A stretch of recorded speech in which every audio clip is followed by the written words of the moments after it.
दोस्तों, आप सभी ये बात जानते हो कि इस समय हमारी नौसेना की तरफ से प्लानिंग ये की गई है कि फ्यूचर में हम अपने लिए किसी और देश से नेवल फाइटर जेट को और अधिक संख्या में नहीं खरीदेंगे।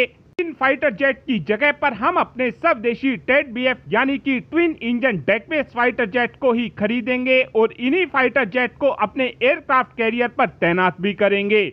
लेकिन अब हमारी नौसेना का ये सपना धीरे धीरे मिट्टी में मिलता जा रहा है। ऐसा मैं इसलिए बोल रहा हूं क्योंकि अभी तक हमारे टेड बीएफ यानी कि twin engine deck based fighter jet को लेकर जरा भी प्रोसेस आगे नहीं बढ़ रही है। अभी तक हमारा टेड बीएफ फाइटर जेट केवल कागज पर ही बना हुआ है।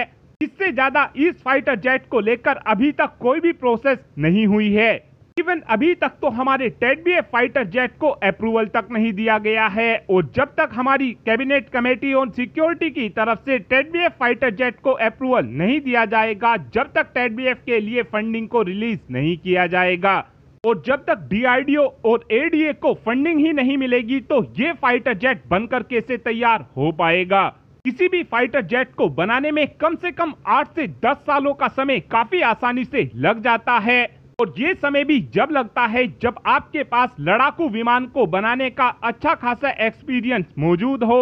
और वैसे भी देखा जाए तो जो नेवल फाइटर जेट होते हैं उनको बनाना काफी ज्यादा हार्ड होता है और नेवल फाइटर जेट को बनाने में समय भी थोड़ा ज्यादा लगता है। इस बात के पीछे सबसे बड़ा कारण यह होता है कि जो नेवल फाइटर जेट होते हैं उनके एयर फ्रेम को नॉर्मल फाइटर जेट के मुकाबले ज्यादा मजबूत बनाया जाता है, क्योंकि नॉर्मल फाइटर जेट को तो आप बिंदास तरीके से काफी आसानी से रनवे पर लैंड करा सकते हैं, लेकिन एयरक्राफ्ट कैरियर पर जब किसी एयरक्राफ्ट या फिर फाइटर जेट को लैंड कराया जाता है उस समय एयरक्राफ्ट कैरियर का जो रनवे होता है वो काफी ज्यादा छोटा होता है। इसीलिए फाइटर जेट को एयरक्राफ्ट कैरियर पर रोकने के लिए अरेस्टिंग केबल का इस्तेमाल किया जाता है और जब अरेस्टिंग केबल हमारे फाइटर जेट से जुड़ती है तो उस समय फाइटर जेट के एयर फ्रेम के ऊपर बहुत ही ज्यादा दबाव पड़ता है। और अगर आज भी हमारी कैबिनेट कमेटी ऑन सिक्योरिटी की तरफ से टेड बीएफ फाइटर जेट को अप्रूवल दे दिया जाता है तो इस फाइटर जेट के प्रोटोटाइप को बनाने में कम से भी कम 3 से 5 सालों का समय लग जाएगा।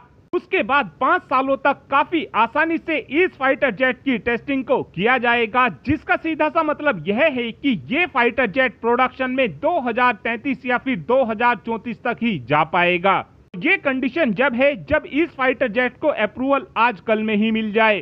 जैसे जैसे अप्रूवल मिलने में लेट होता जाएगा ऐसे ऐसे ही टेड बीएफ फाइटर जेट की टाइमलाइन आगे बढ़ती चली जाएगी।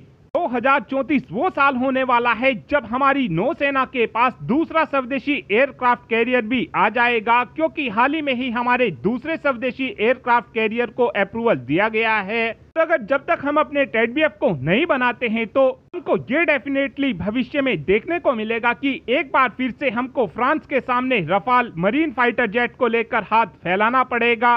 और अगर ऐसा हुआ तो भले ही हम टेड बीएफ फाइटर जेट को बनाकर तैयार कर ले, लेकिन इस फाइटर जेट को हम अपनी नौसेना में शामिल नहीं कर पाएंगे, क्योंकि हमको टेड बीएफ फाइटर जेट की कीमत रफाल मरीन फाइटर जेट से भी महंगी पड़ जाएगी। ऐसे में हमारे लिए यही अच्छा होगा कि जल्द से जल्द टेड बीएफ फाइटर जेट को अप्रूवल दे दिया जाए। और अब आप ही कमेंट कर बता सकते हैं कि क्या सीसीएस को जल्द से जल्द टेड बीएफ फाइटर जेट को अप्रूवल देना चाहिए, हाँ या फिर ना। इस बात का आंसर आप कमेंट बॉक्स में दे सकते हैं। Thanks for watching this video. Have a good